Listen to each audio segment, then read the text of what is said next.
Hello ladies and gentlemen, Stephen here from Redolessence. Thank you all so much for tuning in. I really do appreciate it. And in today's episode, we're going to be taking a closer look at one of the newest releases by the company Dua Fragrances, and this one is called Holy Grail, so stay tuned.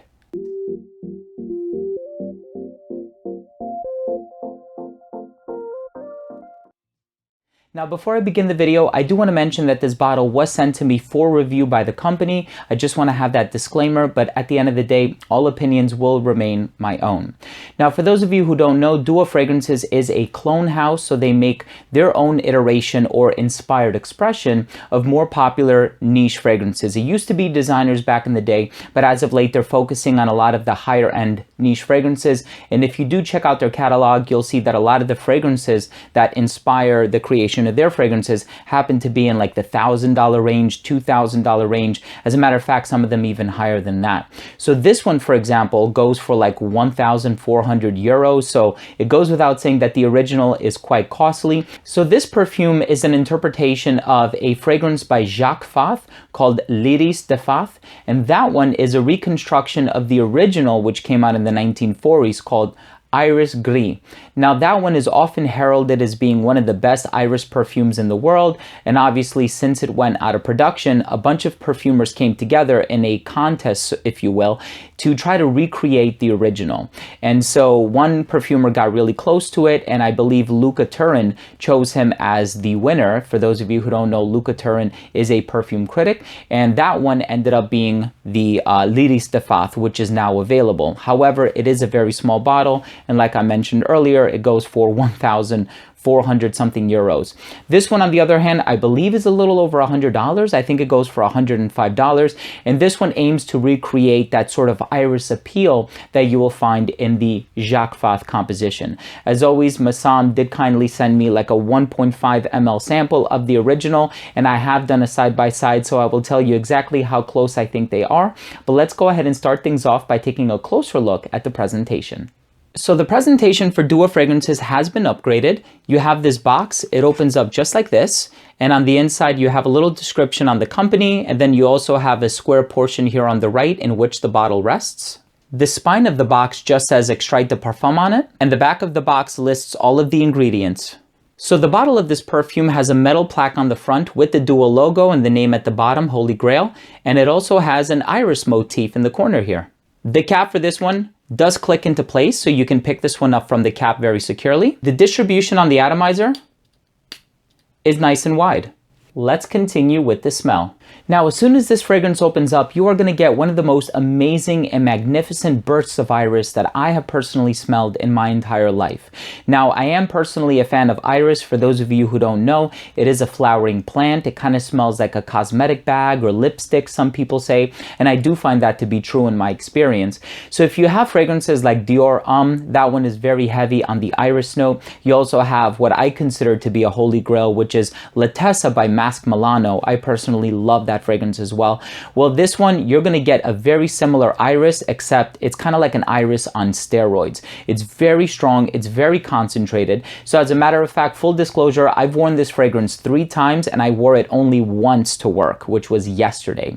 And so I wore it to work yesterday. I did receive 2 compliments. One person actually came up to me and they thought it smelled a bit spicy. So at first they thought that they were smelling food until they got a whiff of the perfume, and I told them that no, it's indeed my fragrance that you're smelling, and then they complimented me on it. But I did have a second person who said, wow, your fragrance smells really good today. And so I did receive 2 compliments. The first one, it's up to your regard to see if you want to consider that a compliment, but ultimately I love the way that this one smells. It opens up with a very bright burst of iris. It has orris butter in here as well.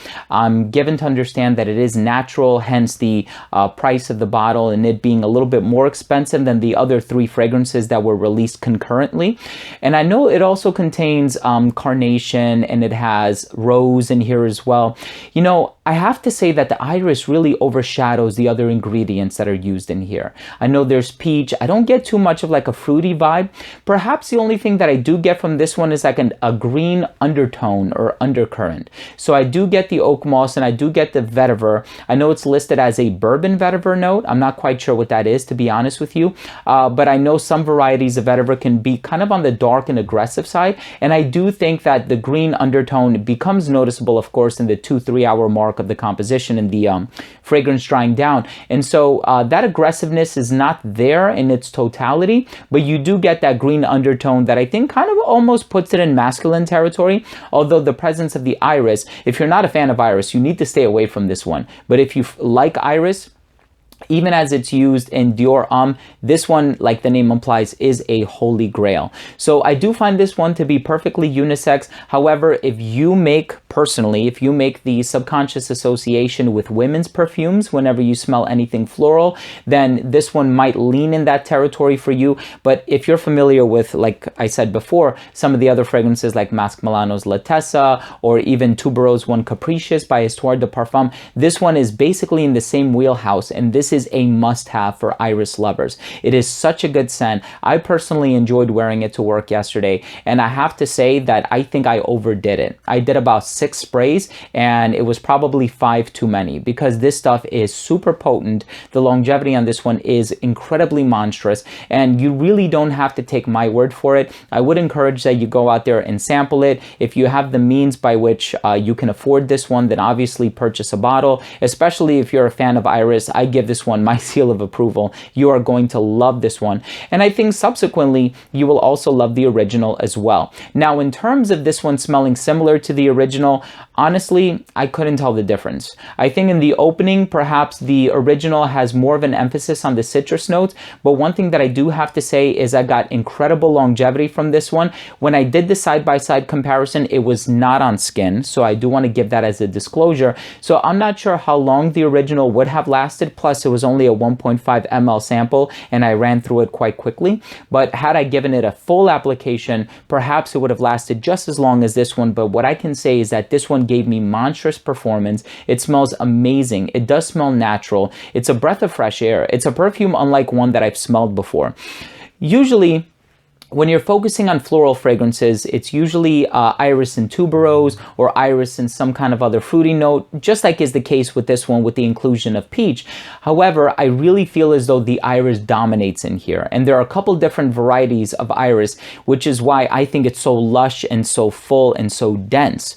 But I think it also has that complexity in the base that really lingers and also keeps you intrigued 5, 6, 7 hours into the dry down. And so there are also musks utilized in here. And perhaps I get a musky undercurrent, but I feel as though I don't really get as much of the musk in the sandalwood as I do with the vetiver and the oak moss, which kind of puts it in like that old world territory. I know a lot of old perfumes utilize the note of oak moss, and I'm sure the original, which came out in the 1940s, also contained oak moss in it as well. And so I didn't do a side-by-side of the note breakdown. I just kind of, put blind faith in the company that they did try to recreate it as closely as possible, and as can be determined through the juxtaposition that I did on paper when I tried this one side by side with the original. They are super, super close. I actually sprayed them on the back of an envelope, a mail that I had gotten in the mail. And so this one is amazing, guys. You can take my word for it. I encourage you to sample it first. I know that there is a website from which you can sample it. I don't know if they carry this one yet because it really just launched. So I'm going to leave a link down below if you're interested in sampling this one, which I highly encourage you doing. Now, as is the case whenever I review fragrances that are clones or that are inspired by other fragrances, I always encourage that you go out there and you try the original. So if you like the way that this smells, chances are you're going to love the original. You're going to fall head over heels in love with the original.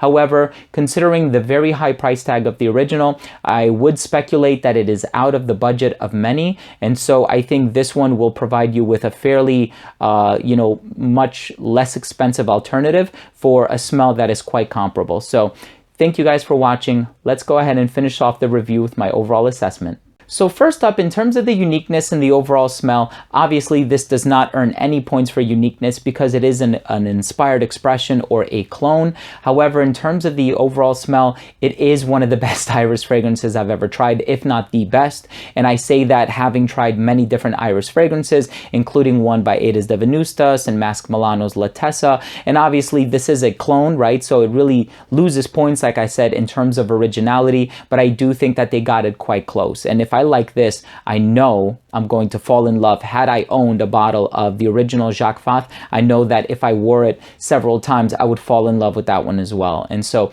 longevity on this one is monstrous. You are going to get like 10 plus hours. And honestly, I had to wash this one off. I came home, I sprayed it on my hands. By the way, I was wearing a blue shirt yesterday and I have it hanging off that door right there and I can still smell it in the air. And so it is pretty much lingering in the presence of this room. So the longevity on this one is monstrous. Projection on this one, amazing. This is one that you will not be a victim of olfactory fatigue. If you do 3 or 4 sprays, you will be smelling this one throughout the whole entire day. This is extrait de parfum strength, and I'm not just saying that to say it. Really, if you try it for yourself, you'll see what kind of a monster it is in the projection department. Versatility on this one might be compromised just a little bit. I do see this one working really well in the hotter weather on account of the fact that it contains iris, and so it kind of evokes the hotter weather. But I think the performance is also really, really good that you can wear this one in the fall as well. Wintertime, yes, as long as you're wearing it in a climate-controlled environment.